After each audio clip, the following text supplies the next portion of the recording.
Good morning, everyone. I'm John O'Loughlin, and welcome to my channel. It used to be called McDuff, Kennedy's Man to Smash the CIA, but now we're over here at my backup channel, which is now my main channel. It's called McDuff underscore 2020. Of course, I am welcoming immediately to our show this morning the great George Webb, who will be giving me an update on what he's been working on. I know I've been keeping up with neighborhood news as much as I can, but so much going on. I'm really looking forward to one of our Saturday morning chats. So just a second, and we will bring George up to the screen.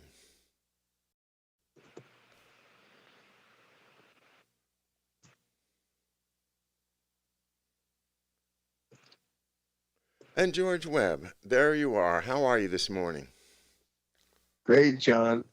Here in Michigan, on the Ohio-Michigan border here, and just looking forward to having the chance to catch up with you. Yeah, same here. Well, I see that you're not in the studio this morning, which I guess is kind of a little bit of a different thing for me because I've seen you the last 4 or 5 times, there have been 5 or 6 people in the background, everybody working on research projects and documenting things for the big project that Aaron and everyone is working on there.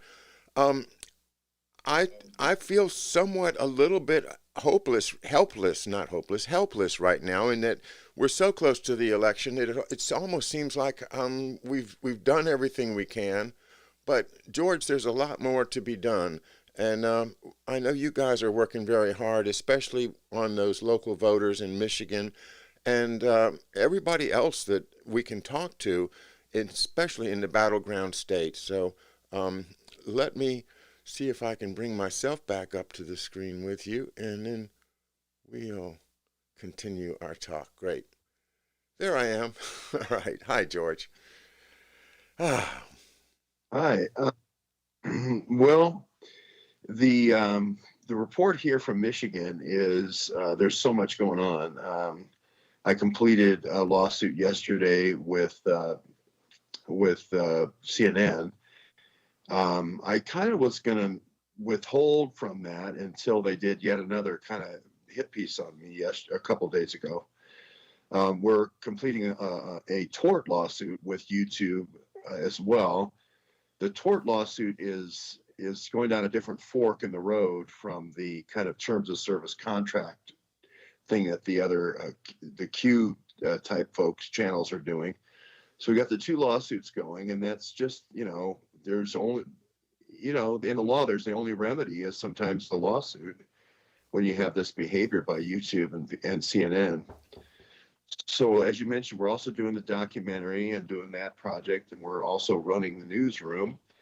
We interviewed a guy from the CIA last night who had been a long-term 25-year CIA guy who was way high up in the hierarchy as a station chief all over the world, several stations he ran.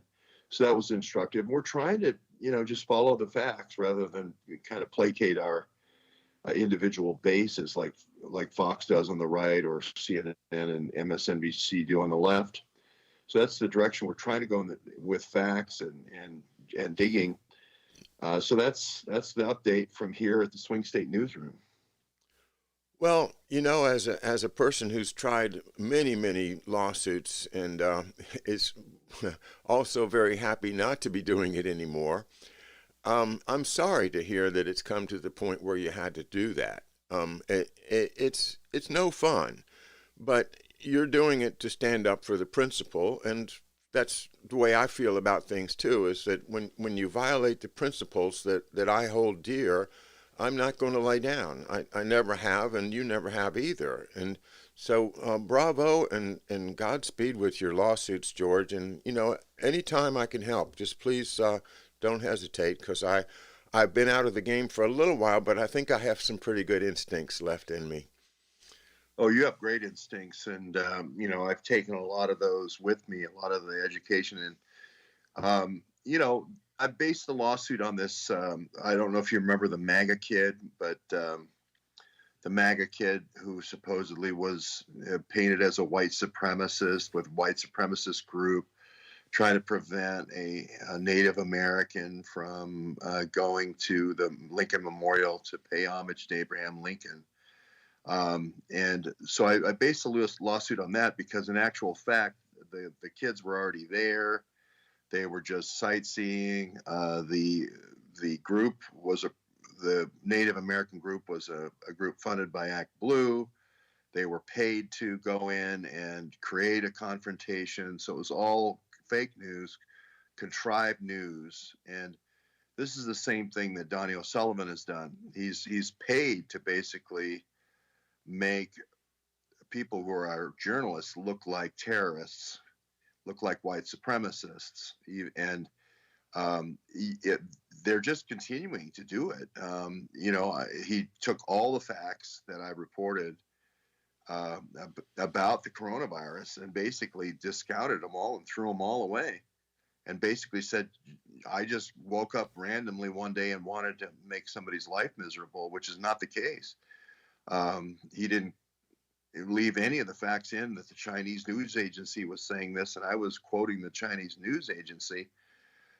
So this is, John, I don't know what else to do when you have something as powerful as a worldwide news network. It's shown in every airport 24 hours a day all around the world.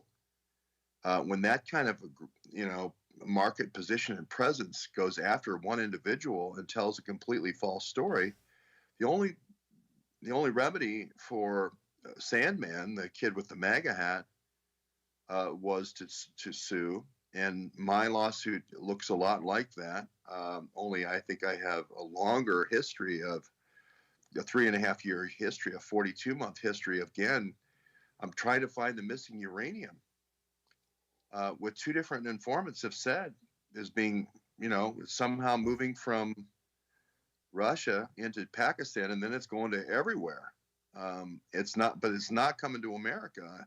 And I'm going to Ohio to try to interview the people who say it's not getting here. And then I get turned into being the terrorist. So if you don't stop them, I mean, you're going to end up being the victim all the time. And I think Sandman, his lawyers just basically showed the court that this was a contrived situation by CNN to play a false narrative to their base. And he won a handsome payout in the millions. So, I asked for half of what Sandman did, even though I think the damage is much greater. And I asked only for half the punitive damages, even though I think the damage of targeting citizen journalists and trying to make them into terrorists or white supremacists is much greater. In the Sandman case, you just have a caricature case. In this case, it's really the fourth estate. It's really the last bastion of journalism in America that's at stake. Yeah, and we are really getting pushed to the edge of the cliff here of a complete loss of our First Amendment. So you have to push back. I think in filing that lawsuit, you show that you're very, very serious about what you're doing, George. I want to get back though to the election here. What are you guys working on in terms of trying to ensure a positive result over at Neighborhood News Hour? Well, I feel and I have felt that my channel before had a very key piece of evidence, which was that a person came forward to me and said, hey, those congressional blackberries that you found last month, April 2017, that were given to the Bidens, hey, we didn't know where those things had come from before they gave them to us, and they gave them to the Bidens. Now we know that they gave them to Hunter Biden in 2014 when he became a Navy officer at the age of 41, probably along with his other buddy in the company, Chris Heinz, who was the son-in-law of John Kerry, for helping put together the Iran nuclear deal. We now know that Hunter Biden was in Kazakhstan, potentially with Bob Alinsky and James Biden, to get yellow cake, to ensure the yellow cake supply for the Iran deal. There were other trips that seemed to be more NATO-based trips to France, NATO headquarters, and then also Luxembourg, which is a big NATO distribution hub.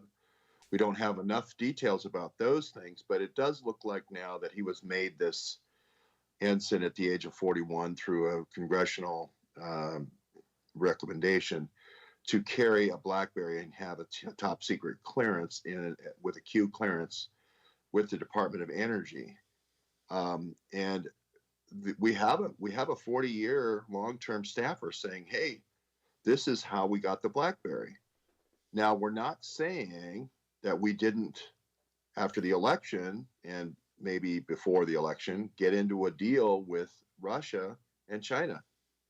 But we don't know where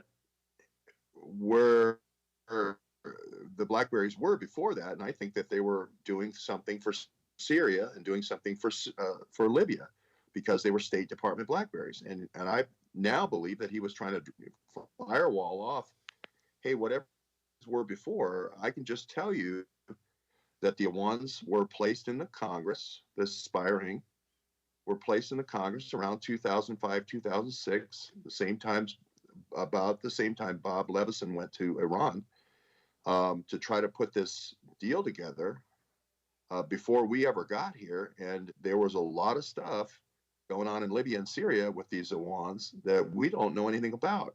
But we know they came in through a CIA cutout or funnel or whatever you want to call it, named Inter America. And we want to just say, we're just on, 2015 forward. And I think that's a huge thing for the American people, because right now you're seeing this laptop kind of materialize out of nowhere. These BlackBerries have materialized, but they're trying to, they've added a laptop to the BlackBerries to try to move it away from our story. I think this is a key thing for the American people to realize, that of course they would have used Russian Oconus lures and hot tub videos to try to smear Hunter.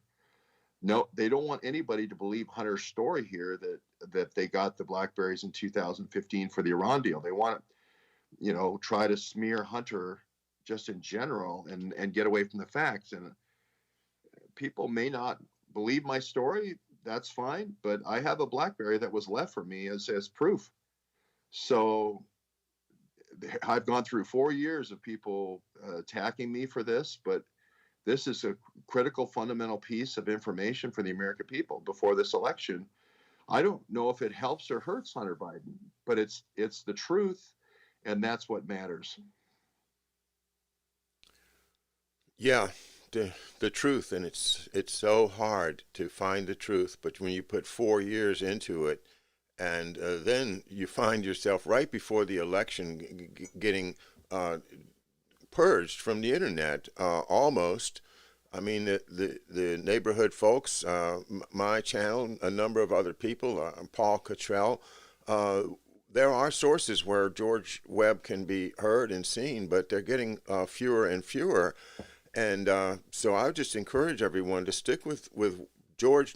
He's going to surface somewhere. If this channel falls, some other channel will rise up to take the banner, because we're going to carry this banner of truth until we get through this horrific nightmare of hey, it's Halloween, George, and it's a spooky time, and I feel like they're trying to spook us into accepting the New World Order, which I'll update the name of to the Great Reset. What do you think about the Great Reset, George? And is this their? I think they're making their play. I've been saying this all summer, that this is like the play. If they don't win this one, then they know they're going down. So that's why they're throwing everything they possibly can into it, including censorship and denial of all of our rights. Yeah, when I got banned in June, I wrote several books. I've sold over 9,000 copies of the books, and I basically that's the gist. Is if this doesn't work, if these election manipulations don't work, they will do something like a Operation Lockdown. They will go to a coronavirus or an anthrax or a lethal corona in a lockdown, and this will spike. This will happen. They'll blame it on Trump. So yeah, this is something we very much expect to happen if the votes don't go the way they want them to. I think Trump's defeated some of the voting fraud. They'll try to go the voting fraud first, but it doesn't look good for Biden here in Michigan. He's losing points every day. Doesn't look good for Biden in Ohio. We've literally been to the Trump events in both cases. I'm asking questions directly to Don Jr. In Ohio and directly to Eric Trump, 3 feet away from him. I'm getting a chance to ask 2 or 3 questions. There's no access like that to the Biden campaign at all. I mean, every day, Ivanka's in Youngstown today, Watertown yesterday for Trump. I mean, they're all over Ohio and Michigan. So I think, and Donald Trump Jr. was doing 6, 7, quick whistle stop plane flights a day. So it doesn't look good. Trump said yesterday it's down to Wisconsin. If Trump, the CIA guy last night, Brad Johnson, said that he thought that it was going to be a bigger win or as good a win as Trump did in 2016. If that's the case, then I think my Corona 911 prophecy my book that I wrote about it will definitely happen, or worse, with an anthrax 911 type of situation. Well, thank you. On my end of, and speaking just from now personal experience, I posted that personally, after 9 months, I still haven't met anyone that actually has COVID or has had COVID.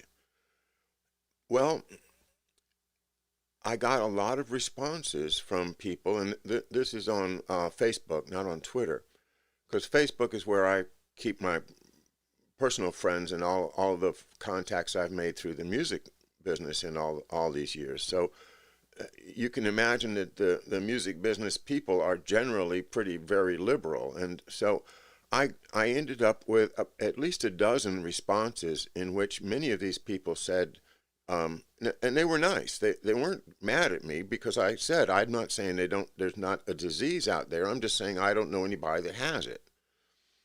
Well, they said, I know 6 people that have had it, and my uncle died of it, and a nurse told me that, she sees people that can't breathe and they're scared to death in the beds all the day in the hospital. I'm kind of just amazed that there seems to be areas where nobody has it, and then there's areas where everybody knows somebody that's had it, and even a lot of people know somebody that has died, and it's attributed to the COVID. I'm afraid there may be some kind of a way that they can focus or aim these illnesses, and this is something you've been working on for a long time with Paul and others, Dr. Shiva, but the idea that there might be a very mild strain, a worse strain, and a lethal strain, and they might all be packaged into something that can be manipulated.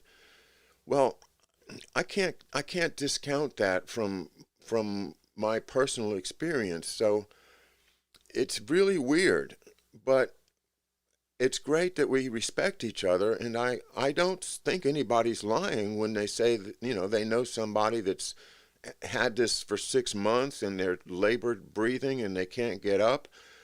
Of course, I can't inquire, whether they took a certain this or that or what the treatment was, but it's as you've been studying it, you've indicated that there, if this does come from a military program, then all these things seem to be possible to me, and it would be irresponsible not to investigate them. Yet I'm fairly sure that's why my channel disappeared. That I was, you know, open to the idea that this might possibly have been a weaponized virus that either escaped or was negligently left out or was intentionally used for evil purposes. Those things can't be ruled out as somebody that looks at this from a logical, critical thinking point of view. So, no, that's where I'm at. And if that little bit of speech I just made kills this channel, I'll just start another channel. I can't not pursue the truth. Right. Well, and John, all we can do is report what we hear from people in a responsible position that are in a position to know. If I have someone who says he has a contact at Sandia National Laboratory and they say there's a lethal strain and a safe strain, if the evidence out of China and out of Europe supports that, with Europe having a more lethal strain and the more safe strain in China, you look at the Harvard study outbreak in August of 2019, 5 different strains identified. If you don't bring that information to the American people, it's irresponsible. They want to say it's a lethal strain, but it doesn't look that way. It looks at like the places where we've had these mayors demanding air filters be changed with some new air filter, or places where, I mean, we have 5 different bioweapons programs that started in 2013 with Pakistani intelligence. DARPA to their DESTO. DESTO is their DARPA in Pakistan. And one of them is coronavirus. So, it's kind of like saying the buildings were pre-wired with explosives in 9/11. I don't know who pre-wired them with explosives, but Building 7 didn't collapse itself from a wastebasket fire. I mean, it was pre-wired with explosives. I'm not saying it was predetermined, that premeditated, that they were going to destroy Building 7, but you know what I mean? This is just fact. I've got the studies. I've got how many animals were affected, how many farmers were affected. If you have that same Pakistani ISI group managing the security at our major U.S. courts, our major state houses, our major federal buildings. We have one case of one of those employees in Florida killing 50 people in a nightclub. This is the stuff that the FBI is supposed to be doing. This is the stuff the FBI is supposed to be investigating. Do they have a incentive or reason to want to kill Americans after 11 years of having their weddings droned, and the kill ratio of collateral damage being as high as 90%? I don't know.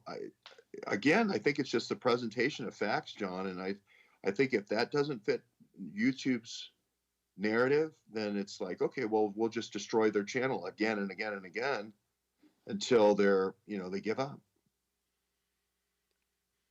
Yeah. And that whole scheme indicates to me that this is for all the marbles. That they're not going to back down.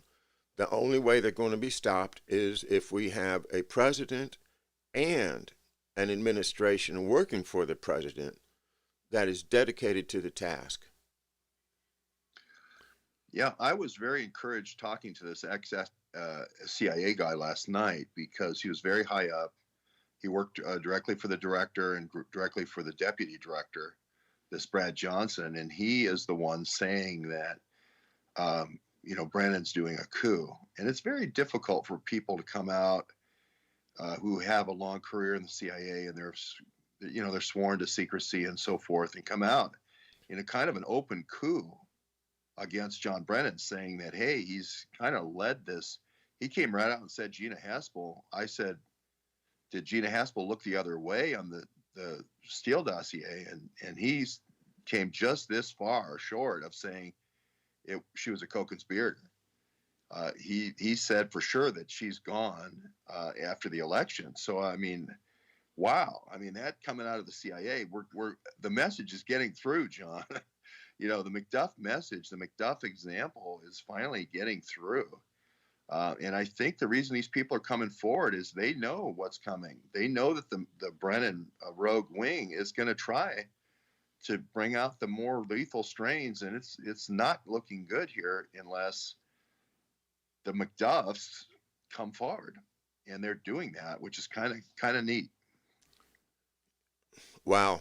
Um, George, you touched my heart right there because, 2 years ago when I started my channel, my whole theory was that if we study my father's career, that we will learn a way through this maze that they've been throwing at us for 60 years. And to see, what he did to survive as long as he did is incredible.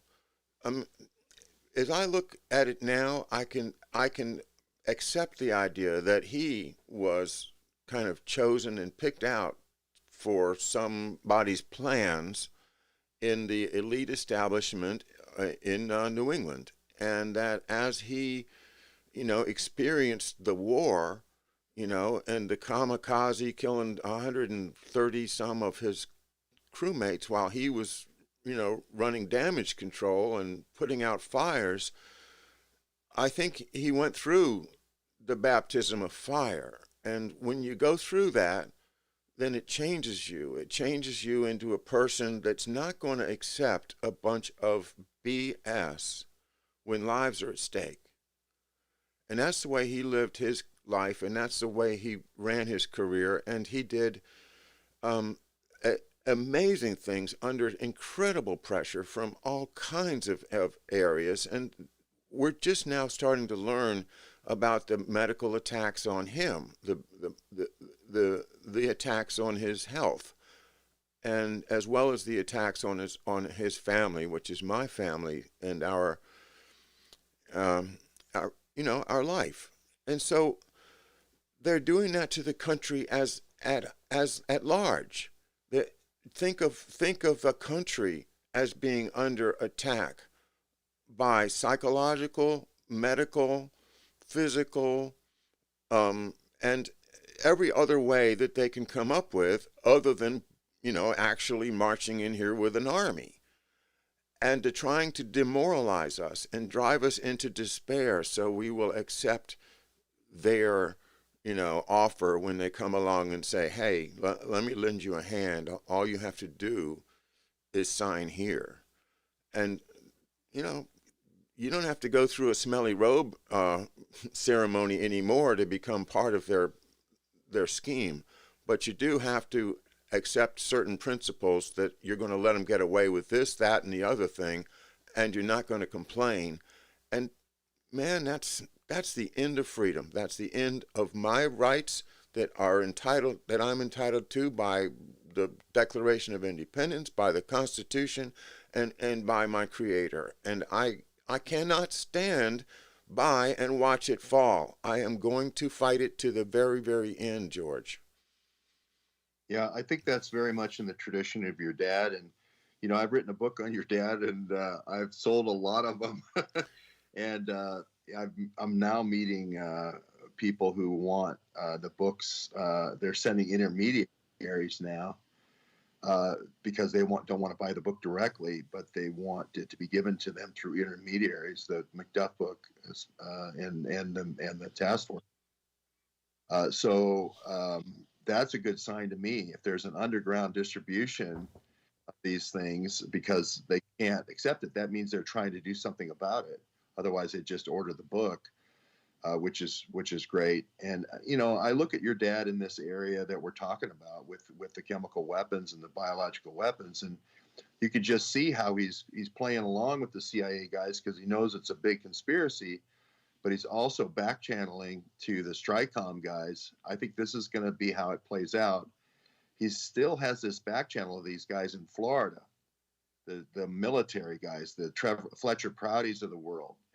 And I'm really interested to see, because we have a documented meeting in '67, a meeting with the military intelligence guys, all while the CIA guys are trying to feed these biochemical secrets to Russia. So this could be very interesting as we go forward.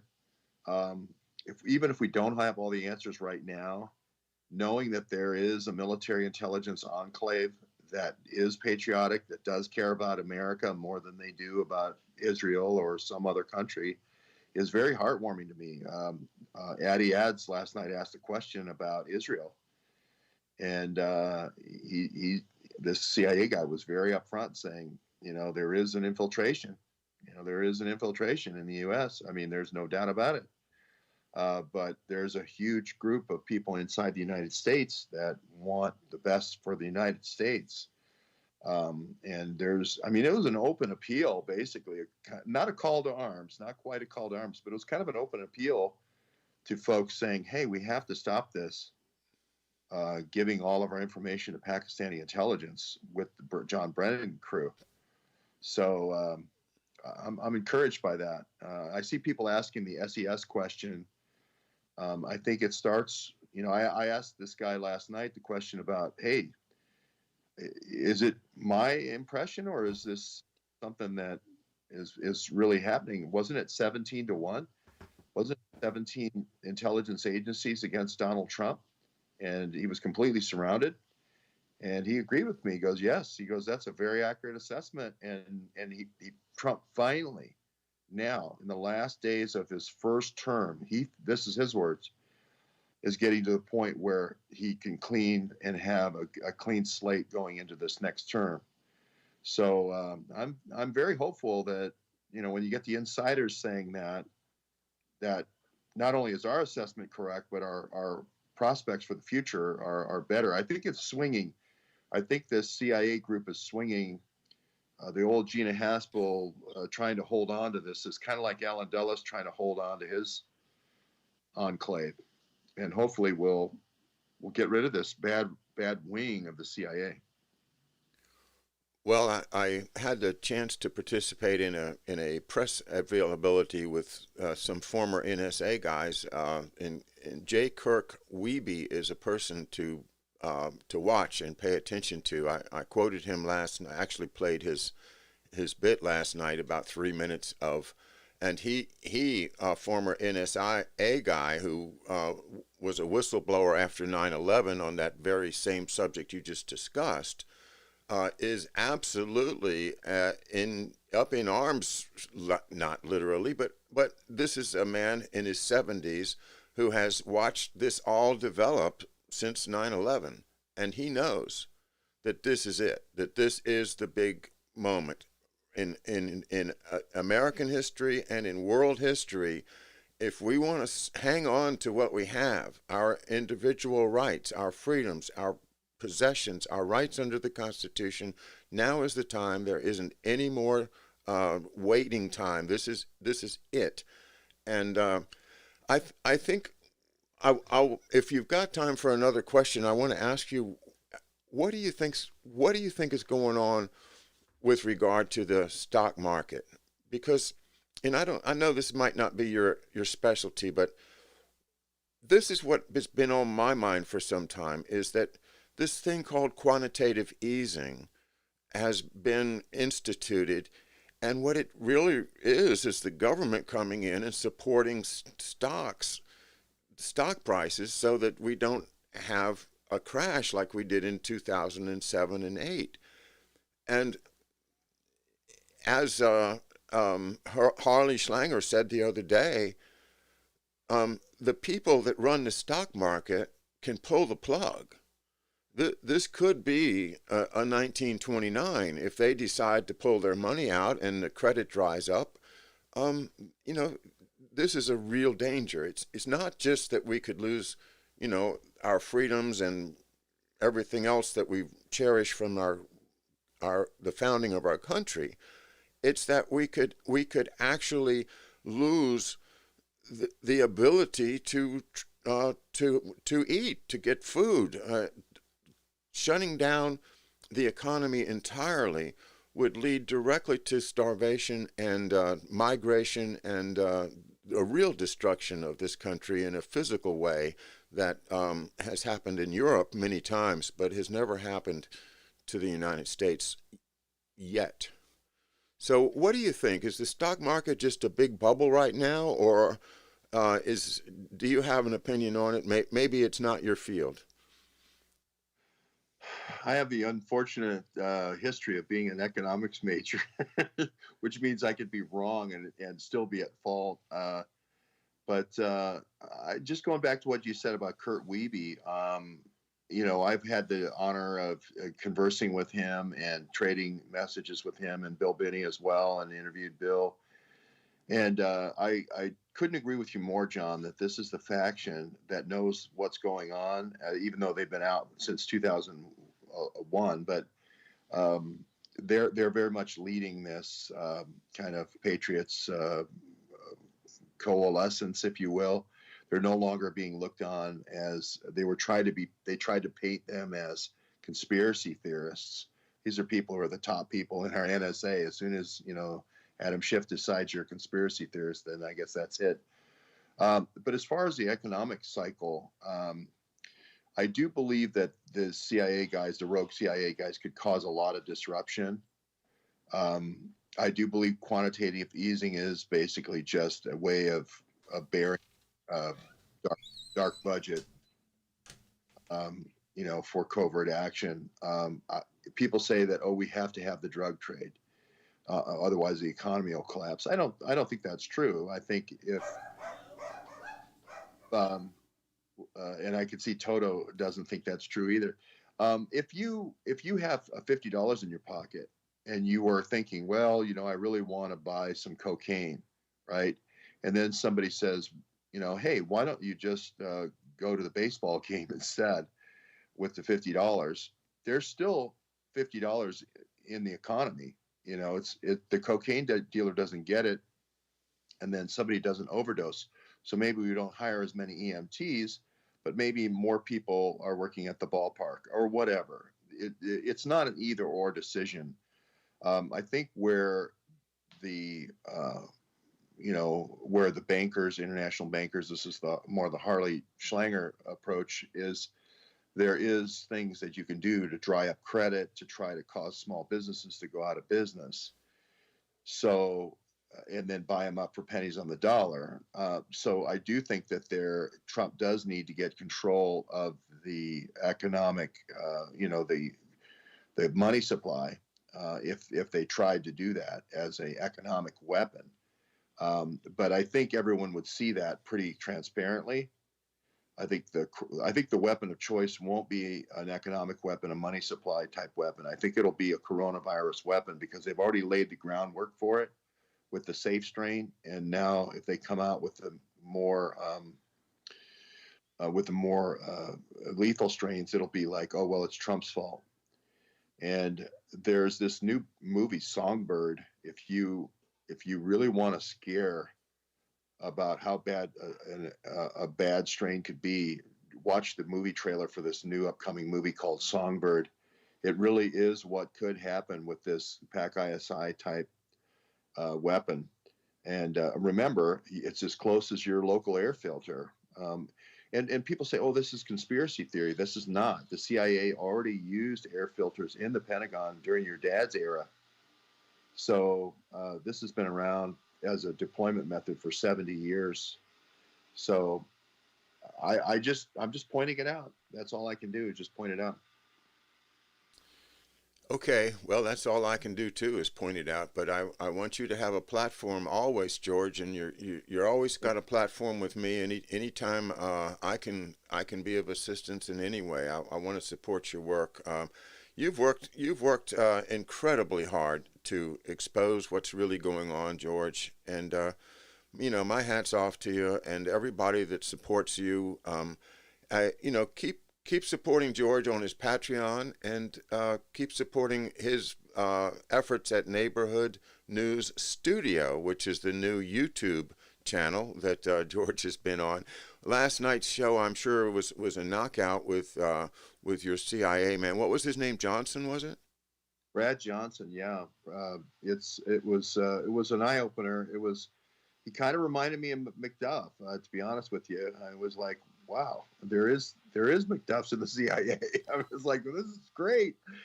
So Oh, I got to talk to this man. yeah, you should interview him, John. He's a commentator for OAN, and I think if you talk to him about your dad, I think he still is. I asked him what stations he was the station chief of, and he was like, "Well, we really can't go into that. Yeah. I couldn't even get him on the continent. He had been to the Cairo station, he had been to the Nairobi station, but he wasn't the station chiefs there. But that's really all he wanted to say. And he got real uncomfortable when I asked any more questions. So, well, I wanted to add to share with you something I learned yesterday. We were looking into my dad's FBI career, and the few clues that I have, most of them are letters of commendation for work that he did.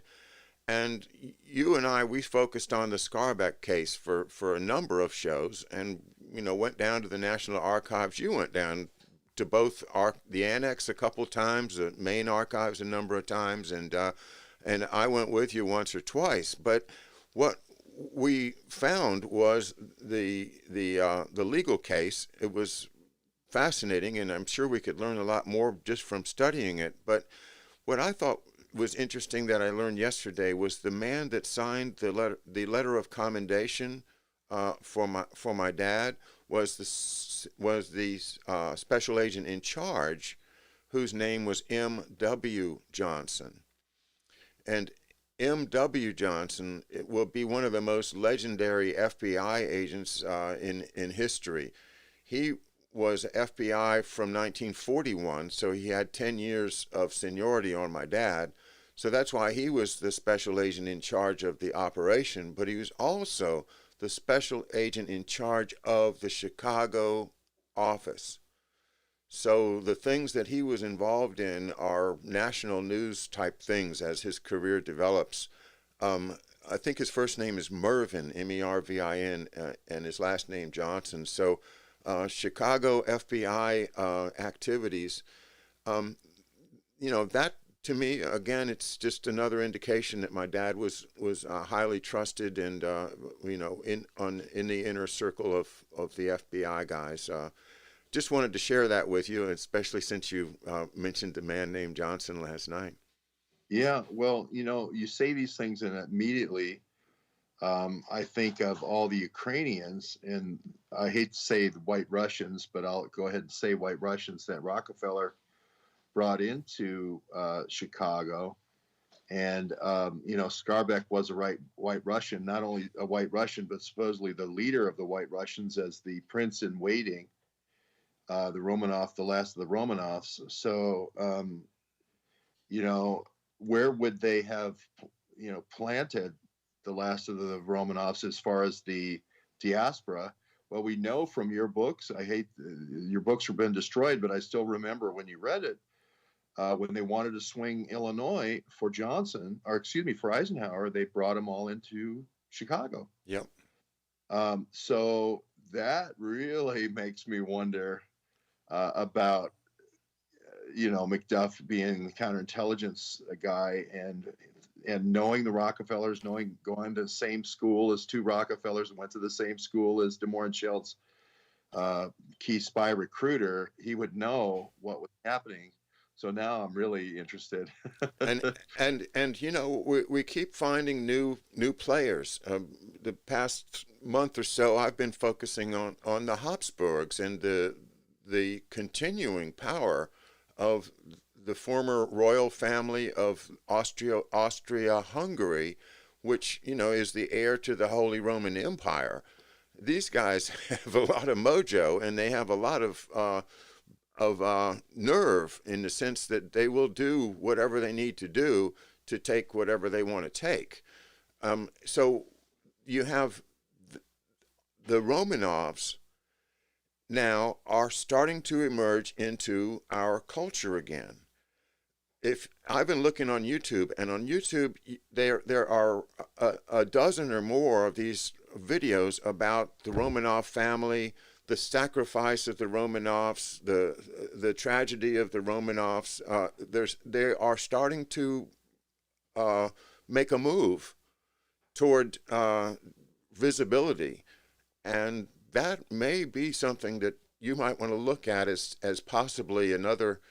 It may be that they're not just fooling around with these Romanovs. Maybe the Romanovs really are, wagging the dog, so to speak. Well, having a prince in waiting is a strategy that's as old as Shakespeare, at least. And the Rockefellers aren't, know how to read Shakespeare. So maybe this is the play, finally. I just looked at Mervyn W. Johnson, John, and I see this lovely family here on Facebook, and the guy happens to be in Wisconsin, so and he's a metallurgical fusion expert. Oh, no. Yeah, yeah. So you Yeah. think it's the son, maybe, or? Well, I don't know, but I mean, Yeah, Mervyn. How many people are naming their kids Mervyn anymore? yeah. But if people want to follow the lead, Mervyn W. Johnson, he currently lives in Tennessee, so maybe he's over there and was at Oak Ridge. I just think that's very interesting. When we follow these connections, because look at you, John, and look at the treasure trove of information you were about, not only FBI but also the Joint Chiefs Yeah. and the Kennedy White House. So I'm interested in following this lead. All right. Well, George, it's heading up towards lunchtime. Yeah, I'm on the road with the great Addy Ads, so I'm sorry we're not at the Swing State Newsroom, but we have to cover all these swing states. You want to say hello? Don't put the. All right. All right, Addie. Oh, no, no, no, no, no. Put that away. Put that away. That's only a toy, folks. Only a toy. The pretty But boy house, so that's why there's a toy here. So it's just a toy, folks. but Addie, you did give me a great lead in for a comment I was going to make, and I forgot about it. Was that right behind George's head is a photograph of a gentleman by the name of Pretty Boy Floyd. And so, since you had the Tommy gun there, I thought, well, that reminds me so much of the Bob Dylan song about the Ballad of Pretty Boy Floyd, and the punchline is that some rob with a 6 gun and some rob with a fountain pen. Oh, isn't that true? Isn't that true? Well, we just to let you know, folks, your Patreon dollar is going farther. We're rooming together here on the road, going to cover these stories. So we're going to go find those guys that have been robbing our country with the fountain pen. So thank you, John, for all your support. And we're trying also at the Neighborhood News Hour to bring up these great new young talents like Addie and Dave. And they're please, anyone, if you want to come to the Neighborhood News Hour, you have a weekend to spare, come down. We have people come all the time, even one day. And it's on the border between, we're here in Luna Pier, Michigan. Please come. You're welcome. All right, George, I'll get up there myself as soon as I can. I'd love to come and see the setup and enjoy the company of fellow researchers, journalists, and truth seekers. Thanks again, everybody, for being with us this morning here on McDuff_2020. I will see you tonight for some more Strength of the Wolf. By the way, George, you ought to pay attention. You ought to, if you can tonight, listen, because I'm at the chapter of Strength of the Wolf where the FBN comes under threat from the combination of J. Edgar Hoover and Bobby Kennedy. So this is a very interesting chapter in terms of the McDuff story and how this FBN, which is a new player in my mind, may be a big part of our story that we haven't seen yet. All awesome. right. We'll have a watch party tonight at the News Hour. Okay. Thanks, everybody. Talk to you tonight.